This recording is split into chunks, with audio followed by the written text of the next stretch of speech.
Nietzsche told us, "He who has a why can bear almost any how." And I think that's what we're seeing today. The why is the killer bug that's stalking the land. So anything, however insane, however onerous, however irrational, is tolerated. The why? Because they're keeping us safe, apparently. John Wesley, the great Methodist leader from the 1700s, used a technique very similar to this. He used to create great psychological stress in people by citing hell and damnation. When people were most worried and scared, he'd offer salvation. So of course people jumped at that. If you're conditioned at times of stress and fatigue, the conditioning goes deeper and it's more powerful. It's harder to resist. Does that remind you of anything today? The Chinese Communist Party used very similar methods in the 1950s. They hammered home the conditioning with endless repetition and an absolute refusal to tolerate dissent. What they got was a largely conditioned populace which would attack any dissenters without the Communist Party needing to bother. Slaves attacking other slaves who notice the chains. Does that remind you of anything today? Johann Wolfgang von Goethe said, "None are more hopelessly enslaved than those who falsely believe they're free." We can't change people's minds with evidence. I know that sounds crazy, but we can't. The last 10 months has demonstrated that, but there are two things we can do. First, Nietzsche recommended we mold ourselves into something greater. Nietzsche wasn't talking about physical strength or being wiser or better qualified than anyone else, and he certainly wasn't talking about anything racial. His Übermensch was psychologically superior. We'll get onto that in a minute, but with regard to strength and wisdom, absolutely develop them. Male or female, superior strength will give you levels of confidence you can hardly believe. Don't worry, ladies, you won't end up looking masculine. Almost all the pro athletes take drugs. Now, for many people, gyms are closed. Join one when they reopen for sure, but for now, find a way to work out. My local park has some mostly ignored exercise equipment which I've been using. It's really just chin-ups, push-ups and some calisthenics. But just doing this will likely put you in the top 1% of your demographic in no time. Do it. There's something very primal about doing chin-ups. It's symbolic of self-mastery. Now, I know these are hard, especially for women, so if you can't do them, I'll leave a link to some progression videos in the description that may help you. Now on to the psychology. Nietzsche tells us there are 3 characteristics we need to develop to become an Übermensch.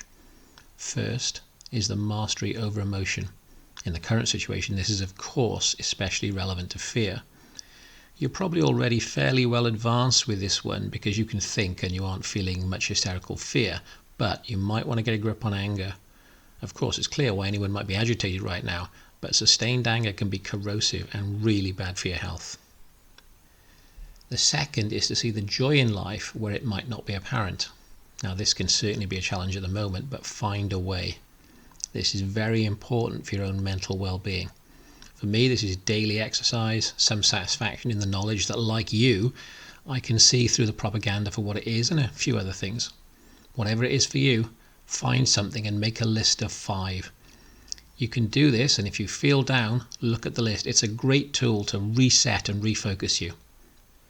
Lastly, he talked about creating something, or learning something, or doing something. Again, this is very important. It gives your life a purpose and a meaning. Nietzsche talked about 3 stages of change we should go through, and he used 3 allegories: the camel, the lion, and the child. First, the camel. Nietzsche asks, what is difficult? He uses the camel as an example of a creature which can bear great difficulty. He says heroes bear great challenges and show triumphant elation in their strength. This is to show a strong spirit which can travel, sometimes alone, through hostile deserts. Life can feel like that sometimes, especially today, but don't be down. Revel in your strength, your independence, and your clarity of thought. If you've made it this far into a video about a 19th century German philosopher, I know you are strong of mind and spirit. Revel in your strength. You are the pathfinder who can lead everyone else out of the desert by showing the way. Camels, however, are incomplete, as they stay inside the conventional thought patterns, and that is the road to hell in current circumstances. So the next metamorphosis is the lion. The lion confronts the prevailing culture and says no. Has there ever been a better metaphor for us? Lions think for themselves. They simply won't accept imposed values or orthodoxies. I think that's why so many of us want to see evidence when the latest compulsion or restriction is announced. We can't just obey without thinking. This is not without cost, as many of us know. It can cost us personal relationships, for example, but Nietzsche says this transformation is essential, because if we stay as the camel inside the matrix and say yes to everything, we will destroy ourselves. Our spirit will be broken. Saying no is the first step on the path of freedom for yourself. The last metamorphosis is the child. The lion rejects and destroys all values, and that's very important, but you have to be more than a destroyer. The child creates new values. The child doesn't have resentment, they aren't prisoners of the past. They create a new and bright future for themselves and anyone else who wants to come along. So create your own values and live by them, but don't impose them on anybody. If they're good, you will be the example who walks the walk, and people will tend to imitate you as a role model. These changes enable you to confront the culture and values of a decadent and fearful society. They compel you to create your own values by thinking for yourself. So we can achieve change in two stages, and the first is to be the change you want to happen. In practical terms, this means exercising daily if you can. Try to do specific strength exercise on one day and cardio the next. This is not a small or unimportant thing. Health and strength will give you confidence by the bucket load. It means eating right, of course, taking the various recommended vitamins and supplements. This isn't a video about supplements, but you all know what I'm talking about.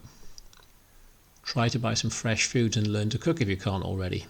I'm following a channel called Spain on a Fork. There's a link in the description, and the food is great. It's not too hard to make and it looks pretty healthy. Also, you'll be learning something new.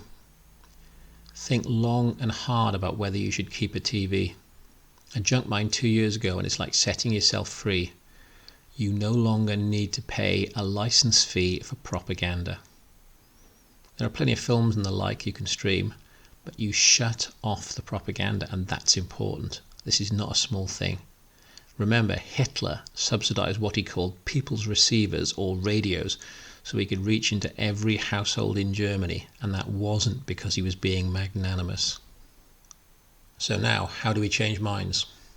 We've changed ourselves, we live by our own values, and we think for ourselves.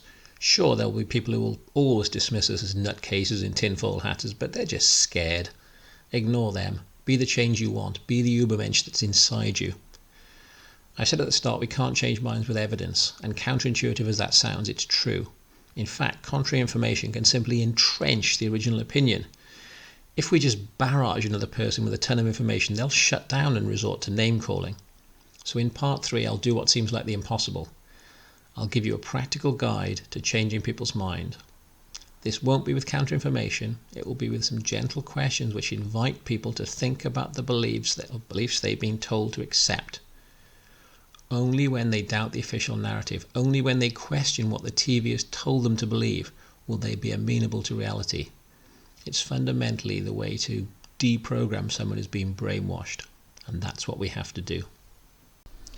If you like this, please like, recommend, and subscribe.